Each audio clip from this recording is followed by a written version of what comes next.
अस्सलाम वालेकुम दोस्तों।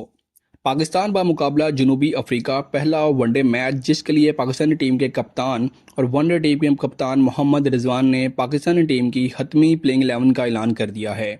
जी हाँ दोस्तों, पहले वनडे मैच के लिए पाकिस्तान की प्लेइंग 11 जारी हो चुकी है और सिर्फ प्लेइंग 11 ही नहीं बल्कि मैच का टाइम टेबल और शेड्यूल भी मुकम्मल तौर पर तब्दील कर दिया गया है।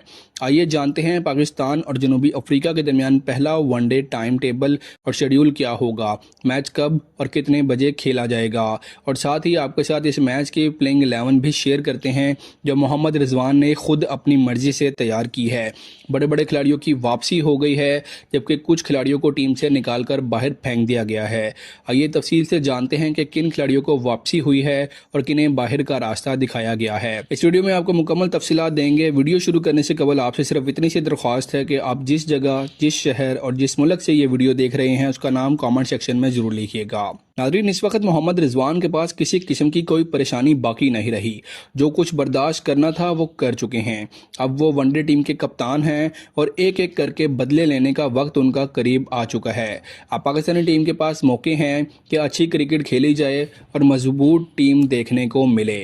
नाज़रीन, अब सबसे पहले बात करते हैं उस बड़े फैसले की, और वो हुआ है ओपनिंग जोड़ी के हवाले से। तवील अरसे से पाकिस्तानी टीम के साथ जुड़े इमामुल हक को इस बार टीम में शामिल नहीं किया गया। इमामुल हक की परफॉर्मेंस पिछली चंद सीरीज में तनकीद की जद में रही और ख़ास तौर पर चैंपियंस ट्रॉफी में उनकी बैटिंग ने टीम को मुश्किलात में डाल दिया था। इसलिए इस बार कप्तान मोहम्मद रिजवान ने सख्त कदम उठाते हुए उन्हें ड्रॉप कर दिया है। उनकी जगह जिस खिलाड़ी को मौका दिया गया है वो हैं साहिबजादा फरहान। ये फैसला टीम मैनेजमेंट के एतमाद और मेरिट पर खड़े रहने के सबूत है। साहिबजादा फरहान ने डोमेस्टिक क्रिकेट में अपनी शानदार कारकर्दगी से सिलेक्टर्स को मुतासिर किया और एशिया कप में अपनी जगह बनाई, और एशिया कप में बुमराह जैसे खतरनाक बॉलर्स के खिलाफ जबरदस्त छक्के मारकर सबको साबित करा दिया कि वो कितने बड़े खिलाड़ी हैं। वो किसी सिफारिश या इत्तेफाक से नहीं बल्कि अपनी मेहनत और कारकर्दगी के बलबूते पर टीम में वापस आए हैं, इसलिए अब उन्हें वनडे स्क्वाड में भी शामिल कर लिया गया है। साहिबजादा के साथ नाज़रीन ओपनिंग करेंगे सबके पसंदीदा और जारहा मिजाज रखने वाले खिलाड़ी फ़खर जमान। अगरचे उन्हें टेस्ट क्रिकेट में ज़्यादा मौके नहीं मिले और T20 में भी उन्हें कभी कभार बाहर बिठाया गया, लेकिन जब बात वनडे क्रिकेट की आती है तो फ़खर जमान एक मुख्तलिफ ही रूप में नजर आते हैं। उनका रिकॉर्ड वनडे फॉर्मेट में शानदार है और वो पावर प्ले में हरीफ टीमों को दबाव में डालने का फ़न खूब जानते हैं। साहिबजादा फरहान और फ़खर जमान की ओपनिंग जोड़ी बाएं और दाएं हाथ के इम्तजाज के साथ ना सिर्फ मतवाजन नजर आती है बल्कि ये किसी भी बॉलिंग अटैक के लिए खतरनाक साबित हो सकती है। इस तरह साहिबजादा फरहान की तकनीकी बैटिंग और दूसरी तरफ फ़खर जमान की जारहाना इनिंग्स, ये जोड़ी पाकिस्तान को मजबूत आगाज़ फ्राहम करने की मुकम्मल सलाहियत रखती है। उसके बाद नाज़रीन, नंबर 3 पर बाबर आजम की वापसी पाकिस्तानी शायकीन के लिए किसी खुशखबरी से कम नहीं है। तवील अरसे बाद वो इस फॉर्मेट में वापस आए हैं जिसमें उनकी असल शिनाख्त बनी थी। बाबर आजम के पास इस वक्त सुनहरी मौका है कि वो एक शानदार कमबैक कर कर नाकदीन को जवाब दें और दोबारा टीम के मुस्तकिल हिस्सा बन जाएं।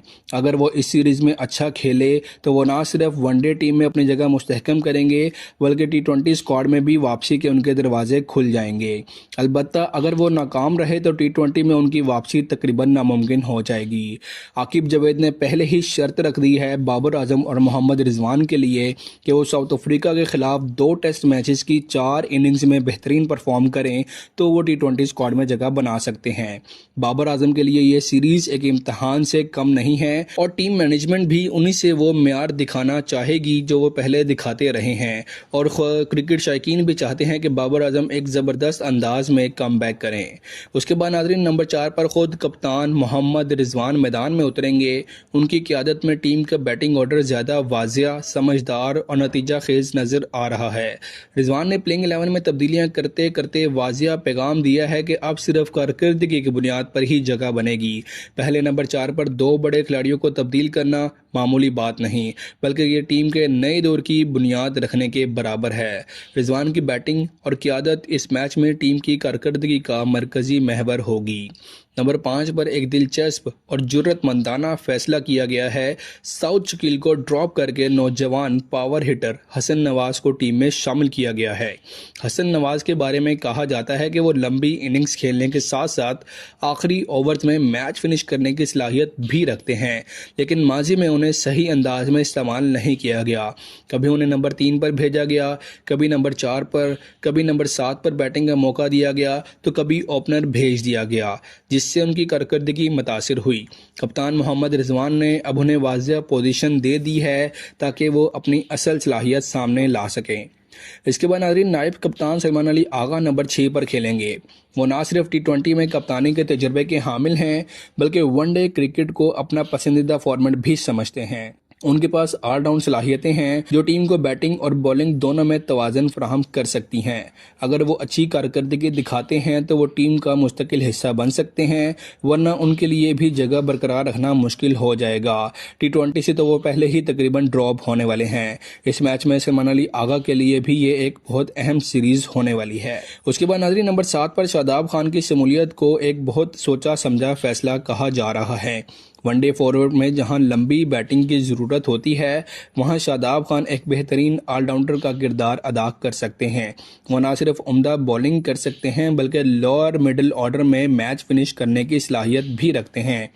मोहम्मद रिजवान ने वाजिया कर दिया है कि वो शादाब से मुकम्मल 10 ओवर्स करवाएंगे और बैटिंग में भी अहम जिम्मेदारी उन्हें देंगे। शादाब के पास वो टैलेंट है कि वो 30 से 35 रन स्कोर बनाकर टीम को मैच जितवा सकते हैं, जो किसी भी मिडिल ऑर्डर बैट्समैन के लिए कीमती असासा समझा जाता है। बॉलिंग यूनिट की बात की जाए तो नंबर 8 पर नाज़रीन नसीम शाह की वापसी हुई है।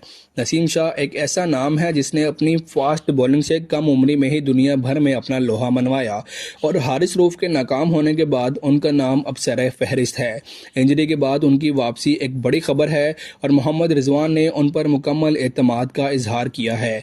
वो जानते हैं कि ऐसी सूरत हाल में टीम को वही बॉलर दरकार होता है जिस पर भरोसा किया जा सके। नंबर 9 पर नाज़रीन शाहिनशाह अफरीदी शामिल हैं।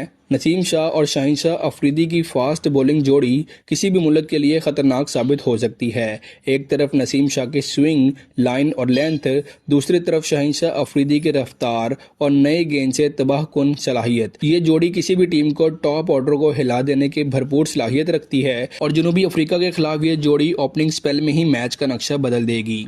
नंबर 10 पर राणा फ़हीम अशरफ को शामिल किया गया है। हालिया अरसे में वो पाकिस्तान की तरफ से सबसे जारहाना बॉलिंग करने वाले खिलाड़ी बनकर सामने आए हैं। वो न सिर्फ विकेटें हासिल करते हैं बल्कि हरीफ टीम के रन्स के बहाव को भी रोकने में अहम किरदार अदा करते हैं और जब बैटिंग की बारी आती है तो वहां पर मैच फिनिश करने की भी कोशिश करते हैं। उनकी फॉर्म और एतमाद टीम के लिए एक बड़ा हथियार साबित हो सकता है। नंबर 11 पर स्पिनर इब्रार अहमद को शामिल किया गया है। वो अपनी मुनफरिद स्पिन बॉलिंग से बैटिंग लाइनअप को उलझाने की सलाहियत रखते हैं। इसी तरह पाकिस्तान की मुकम्मल प्लेइंग 11 तैयार है, जिसमें बैटिंग, बॉलिंग और ऑलराउंडर का एक मतवाजन इम्तजाज नजर आता है। जहां तक नाज़रीन मैच के शेड्यूल की बात है तो पहले टेस्ट मैचेस खेले जाएंगे, उसके बाद टी20 सीरीज होगी और फिर वनडे मैचेस शुरू हो जाएंगे। पहले वनडे मैच का वक्त पाकिस्तानी वक्त के मुताबिक दोपहर 1:30 बजे मुकर्रर है, लेकिन अब इसे तब्दील करके 2 बजे के करीब कर दिया गया है ताकि ज़्यादा से ज़्यादा शायकीन इस मैच से लुत्फ़अंदोज़ हो सकें। ये तमाम फैसले इस बात की अक्कासी करते हैं कि टीम मैनेजमेंट और कप्तान मोहम्मद रिजवान अब पुरानी रविश से हटकर एक नई और मजबूत सिमत में आगे बढ़ रहे हैं। टीम में मेरिट, टैलेंट और फॉर्म को तरजीह दी जा रही है। जनूबी अफ्रीका के खिलाफ ये सीरीज़ एक सीरीज़ नहीं बल्कि आने वाले वक्तों के लिए टीम का ढांचे का तयन करेगी।